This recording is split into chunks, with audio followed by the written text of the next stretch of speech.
It's weird. It shows you on there, but it shows you making sound, but I can't hear you at all.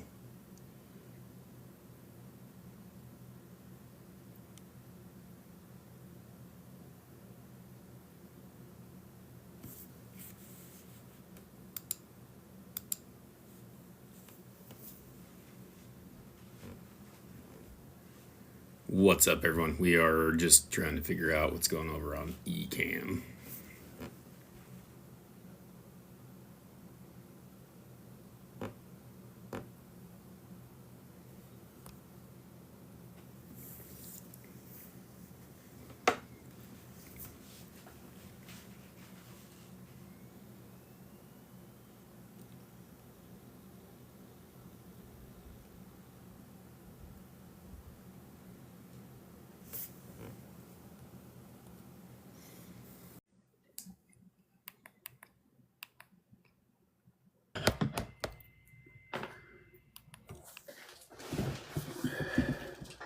How about now?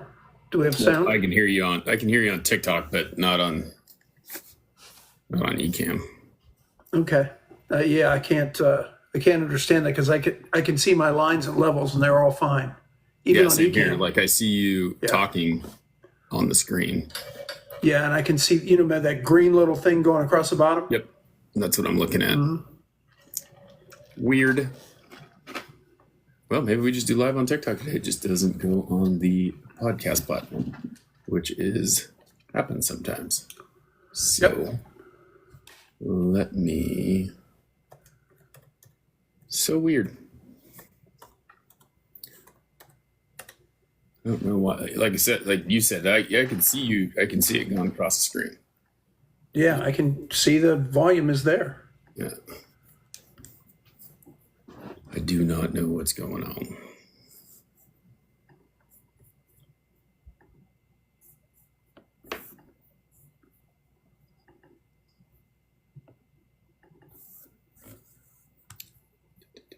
Okay. Well, cool. Oh, I'm like, I hear you, but I only hear you through the feedback through the microphone coming from into my microphone.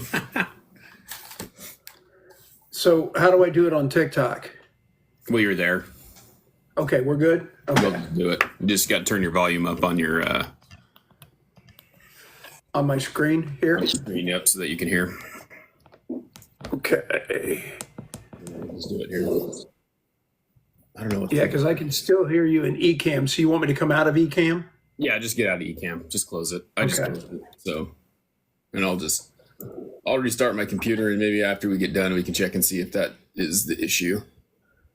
Okay, then I'll go to, let me get into my head here. Well, shoot. Let's just do it this way. Screw that. I'll just come out of here. Hi. So we're live on TikTok. Yep, so we're live on TikTok like we normally are. Usually we're live on YouTube and a couple other places too. But we're having some technical difficulties. It's been, I don't know, we took Monday off because, well, Monday was a holiday. And so now we are back with the sometimes technical difficulties that we have. But we're here and we do it on TikTok. So that's what we'll do. Well, super. Welcome to TikTok. So we are on Ars Victorious chapter. Vision, the vision thing, huh? Yeah, vision's a good one. The chapter's good, but it's also vision is something that is very important, I feel like, to reaching your goals and doing the things that you want to do. Yeah, I think there was, I had been, speaking of vision, I got a bunch of things off my bucket list, my lifelong bucket list, right, over this last year. Publishing this book, blah, blah, blah, blah, blah. I have a bunch of bucket list items. Well, what happened when I got done was it's called arrival fallacy, the idea that you are going to be happy when you arrive. Mm-hmm. And actually what had happened to me was I got unhappy because I started checking all these boxes. And what it had done is it slowly had chiseled away at my purpose because my vision was this big grand thing that I was trying to accomplish on these bucket lists. Well, I started checking them off, and the problem is then I didn't have a clear vision for the future. And without a clear vision, I didn't have a purpose. Without purpose, I was screwed. And I didn't realize that purpose exists in the brain at a really deep old place in the hypothalamus. And that if you really need it, kind of like you have purpose to eat and drink and, to survive, right? But this bigger vision thing as human beings, we actually need it. And if we don't have it, we're really, really in deep trouble. So I kind of went into a funk for about 3 months because I didn't have a purpose or vision. I couldn't see it anymore. I was just doing things, right, that were next on the list. But I couldn't figure out the big, galvanizing purpose. So I couldn't get the big vision. And that really, I love this quote on the book. We should set goals so high they demand an entirely different version of us. And that was really true for me. See, I could accomplish everything that I'm doing now with the old version of me. It didn't require me being any better than before. And that really screwed with my head. So for me, that's my version of depression, right? I'm never depressed, but my version of depression is to be aimless. Yeah. Right. And to not be growing. If I'm not growing, I feel lethargic and out of it. And so what happened over the last couple of days, over the last 5 or 6 days, I kind of vision kind of brought everything into focus again for me. And I went, oh, crap. Now there does need to be a different version of me to get there. Right. So I'm really, really stoked now. And you can see it in my posts and my quotes and everything now. Everything's now up tempo, right? Everything's starting to click again. Yeah. And it's weird, all because I got successful. Well, and it's tough too, because I think that's one of the things that people have to think about as well. If you guys are just joining us for the first time, this is we've been calling it morning coffee. It's Shaping Success, kind of where we're at, but we're going through Robert's book, Ars Victorious.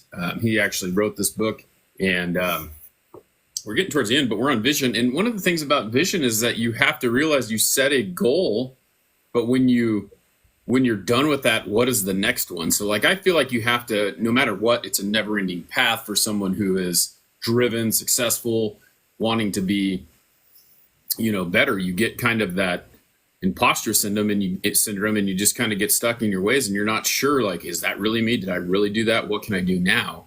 Type of thing. And you and I have discussed it before. It's like you have a novel coming out, you have another book you want to write. There's all kinds of things that you have. But when you get to the end of the road and this is something that you've been thinking about for a very long time, and all of a sudden you're there, now you've got to decide, well, what am I going to do when I'm done? And and this chapter opened with the dictionary definition of vision being an act or power of imagination. But this chapter opened with a firewalk. Right. Which if you go look at the back of the book, you'll see the picture of me firewalking, and that's the parts of my, I believe it's my, in my bio. Yeah. Yeah. Right there in the back there. Yeah. And so for those people that are wondering when they look at it, is that really flame circling around my legs? And it is. And yes, I'm barefoot. But here's the weird thing about firewalks. As long as you believe you can do it, you can do it. And the reason I say that difference is I had friends that did firewalks and they didn't believe it. And what happened was midway, you could hear the sizzle as their feet were sizzling. Literally, they'd walk in a couple of steps and all of a sudden go shooting out the back end. And they were upset because they got burned. And the thing was, as long as you believe, you don't get burned. And I know that sounds completely weird, but I'm living proof in that picture. I was not burned. And you can see the flames circling around my legs. Right. And that's the power of imagination, right? Mm-hmm. To believe that you can do something. So, the version of me that stared down that firewalk and the version of me that came through that firewalk had to be a different person. because I love the quote that says, for anything to happen, it happens twice. First in your imagination, right? Yeah. Where you see it and go, this is what I want. Like you, I've seen being the successful podcaster that you ultimately want to be, right? Yeah. And so what if you're doing? You're just kind of chiseling away at that sculptor. They used to say the sculptor starts with a block of marble, right? And in that block of marble, he sees the sculpture. And so he chips away the thing that isn't the sculpture, right? And that's kind of like us. We're just chipping away at whatever we're trying to accomplish with that greater vision. And so, yeah, for a couple months, nothing was working. And now all of a sudden, everything is gelling back together again. But I just stayed the course. And my friend asked me when I said, I've been kind of depressed. And she goes, depressed? You're still the happy, sane person. I said, yeah, but I know the difference. Right. I know the difference about someone who's kind of going through the paces, right? Suffering through an injury with my hip and still running. All those things were going on at the same time. So yeah, it was getting just like you. Every day you try to improve your craft as a podcaster, and there's months where you don't improve. The likes don't go up. You know what I mean? They just exactly. No, I mean, and that's the way it is in general in life anyway. I mean, I as you're talking about it, I'm just sitting here thinking about like the goals and things that I have, like even in my, this podcasting thing for me is kind of like a secondary thing that I would love to do full time for, it just would be awesome to just be able to do that. And that was it. And that was all I had to do. But well, unfortunately it doesn't pay the bills. So the job that I have that does pay the bills, that allots me and allows me to do these things that I'm doing, is a day that I sit there and I set those goals for myself as well. Like whatever appointments that I have, because I'm going into homes and I'm quoting window coverings and I'm trying to sell that. And that's how I make my living. Every single day I'm going in there trying to make every single deal. So if I had 3 appointments, I want to close every single one of those and collect money on every single one of those. And the hard part is like, well, what do you do after that? Like I've talked about my job being unfulfilling because I feel like I'm not challenged anymore. So I have to find ways to challenge myself because I could sell to anyone. I've learned to deal with the fact that people won't buy from me every single time, but what is the challenge to figure out how to do that? And so a lot of times, like I'll tell myself there's a certain kind of customer that I don't usually sell to. So what am I going to do differently with this customer to make them want to buy from me today instead of, and like, I think that's the hardest part. And then setting that goal monetarily, that's another thing for me too, is to sit there and I'll monetarily set this goal that I'm going to get to this number. And I mean, last week it was funny because I was so close to this magic number that I've been trying to get to. I had one of the biggest paychecks that I've ever had this pay period, which was going to be, significant, not significantly, but like quite a bit more than what it was going to be. And then someone pulled the sheet out from underneath me and I'm like, you know what? Basically I've been paid different ways over the last 5 years and they changed the way. Last week he decided, well, I need to change the way that I pay you again. And I'm like, you freaking kidding me? Like I was fine, obviously, because like I was telling you, it's one of the biggest paychecks I've ever had. I was fine. It's no big deal. But it kind of deflated my situation a little bit because I was driven to make that happen. And then there was not really any way for that to happen with, 6 hours left in the last day of payroll. So no. That's one of those tough things, unless something like someone just automatically called, hey, I want to spend $50,000 with you today. There was no way I was going to reach that goal. So I decided again, here I am. Now I'm chasing this goal again, trying to get there. And, I'm not going to stop doing that. But that's the challenge is like, people will take that away from you. And if you're able to, like, the way that I would have handled that a year ago would have been completely different than the way that I handled it, last week. I was just sitting there going, whatever, I've got enough. I'm fine. It's a goal that I can chase again. and it just kind of pissed me off because I was trying to prove a point with that goal. But like everything else, I would love the phrase that if you want to hear God laugh, tell him your plans. yeah, exactly, 100%. If it's meant to, and that's the thing too. Like thinking about it that way, like the challenge is, we talked about this last week. It's like you have to be willing to put into work in order to make that happen. Just because you pray for it doesn't mean that it's going to happen. The reality is you have to believe vision, right? You have to believe it's going to happen. Then you also have to help, that higher power make that happen for you.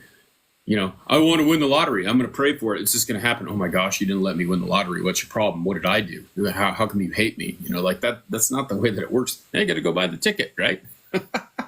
Well, yeah. I mean, that was, I was watching that Hard Knocks with the Chicago Bears, right? Mm-hmm. And they were looking at that quarterback battle. And Brett Ripken was playing really well as the third quarterback, right? Quote unquote, the third quarterback. His quarterback coach said, did everything the right way, played 100%, did all the right reads, blah, blah, blah, blah, blah. They had to make a decision. They decided that the upside made more sense to go ahead and just keep two quarterbacks. So they went ahead and waived him. Well, he had a choice they wanted him to come back to the practice squad. But of course, the Vikings decided to reach up and get him. Right. He had done everything right. He wanted to stay in Chicago. But guess what happened? And he said, the only thing he could control, and I loved how he said this, the only thing he could control was putting good play on tape, getting good tape. In other words, I did my job. That's all I can do. Well, guess what happened? Somebody else found that out and said, nope, you're coming over to our 53-man roster. Right. Because that's all you are in control of, right? Your actions. You're not in control of the outcome. Yeah. People say, no, you are. No, you're not. As you just proven to you, you controlled all your actions, right? Yeah. And yet at the end, somebody pulls the rug out from underneath you. It's just the way that goes. And we have to understand that. Like, you can write an incredible book and it only sells a little. Right. And you're like, that doesn't make any sense because I wrote this other book that's not very good. I think it's sold like hotcakes. I'm like, what that? How does that make sense? Well, it doesn't have to make sense. You're not in control of the sales. You're in control of the book. Yep. Your job is to write. Yeah, it's exactly like TikTok too. It's like, you sit there and you post, and I was watching it this morning. Nikki and I were talking last night. Nikki is in the live here. She's a moderator and she posts clips and things like that for me. And we were talking about that last night, and I found a way. We worked through trying to figure out how to get her access to what we're trying to do, and now we can schedule posts on 3 different platforms. And you look at like the one clip that got posted yesterday. I pop it open, I look at it, it's got like 50 downloads on it, or 50 views on it. It's like, how can this have 50 views on it? It's a great clip. It is what it is. It's like they rank them. It's the number one clip, this and that. But the reality is all we can do is put it out there, and then what's going to happen is going to happen. If it takes off, it takes off. Just like people here, they're here. We've got 7 people in the room right now. Most times, sometimes we have 50, sometimes we have 100. We can only control what pops up on the FYP. Yeah, and I'll make a post and I'll get 120 comments and 500 views, and one that I really like. Mm-hmm. I'll get 50 comments and 179 views. And I'm like, 179 views? That's horrible. Well, doesn't matter. Yep. I'm not in charge of that. What I am in charge of is doing what I can do. Yep. Keep putting it out there and hoping that something catches fire. I mean, that's really what drives this podcast and what we're doing is like, you push and push and push, and hopefully, you're lowering or raising the average, right? Because if I put out 50 videos and I get 200 views, I've raised the average, right? But if I put out one video and get 200 views, what have I done? I got 200 views. So yeah, I have another content creator. She doesn't really do anything special, and she makes that comment all the time. Yet she had one go 2.4 million views. Mm-hmm. And she had another one go like 800,000. And she said, there is absolutely no rhyme or reason to these. Right. None at all. It just, whatever, for whatever reason, and it just explodes. And then she'll go and, have 400 comments, and she'll go post 3 in a row that have 4. Right. And so she's, just kind of, she's not frustrated. She's just given up trying to control the outcome and just said, you know what, I'm just going to be me. Yeah. And how many times do you post those? Like I do, I'm pretty guilty of this all the time, like trying to post something for engagement, and you get that engagement fire of what you get, but you're not getting it on where you want the engagement. You're getting it on, hey, comment an emoji, and you're like trying to get yourself on the FYP, and you get 900 people commenting an emoji. But then your video like this, like we'll put this video up on here, and then nothing will, you'll get 100 views. Well, the reality is I want those 600 comments on this one, but you have to get those people to want to watch it. That's how it works. Yeah. Yeah. And Nikki made the comment, the videos posted that I really like don't do well. And again, it's almost like saying, not to be offensive to you and me and Nikki, but it's almost like we don't know what people want. In this case, maybe it's not the people is the issue, it's the algorithm. Yeah. So the taste is, if we were in a position where we didn't have an intermediary, which is this algorithm, if we eliminated the intermediary and it was just an idea of, hey, I've got a boutique that sits in a good location, and when I bring good product in, people buy it. Right. I have good taste. I can see my taste being manifest in people buying it. But this algorithm gets in the way of us. So it's not that we have bad taste. It's not that we don't know what sells. It's just there's an intermediary translating. Yeah. Yeah. And so I don't know that you can do anything with that in that environment. I think you're just kind of stuck. Yeah. And I mean, the thing is you think about it, it's the same thing that we've discussed. You can have, I don't know what your follower count is right now, but I know that it's significantly lower than mine, but that doesn't really mean anything, because the amount of engagement you have with the people who or who matter is there with yours. And with mine, I get the people who matter. However, it has nothing to do with that number. Somehow, some way I pulled this huge number that doesn't get a ton of interaction, but I get the interaction from the people who care. So you're trying to find that tribe, that group of people who you want to interact with. And I think that's the greatest thing, is that like I've over the last 4 years of doing this have found that it doesn't really matter, because the sample of the people that need to see what I see are completely different than what other people see. Like the niche of motivation of there's not a lot of people. There are a lot of people who are looking for self-help, but they're not. They're. It's harder to get them because they're looking for a lot of other things too, not just self-help. Yeah, absolutely. And is like what you see in my friends and seeing what I post has a distinct flavor to it, right? Just like my Instagram has a completely different flavor than my TikTok, right? I basically see my friends on TikTok. Right. I see what I want on Instagram. And so I kind of have that 2 different, I don't know, streams of reality, if that lacks of a better word. Yeah. It's very hard to set a vision for what I want to try to accomplish on TikTok. It's much easier to set a vision for what I want to accomplish on Instagram. Yep, exactly. Because of the way they're structured. Yep. And it's the same thing for like the 2 different pages that I have. And I know that I think the big thing, like with One Drink Wednesday versus this, is like I post a lot of stuff on both pages.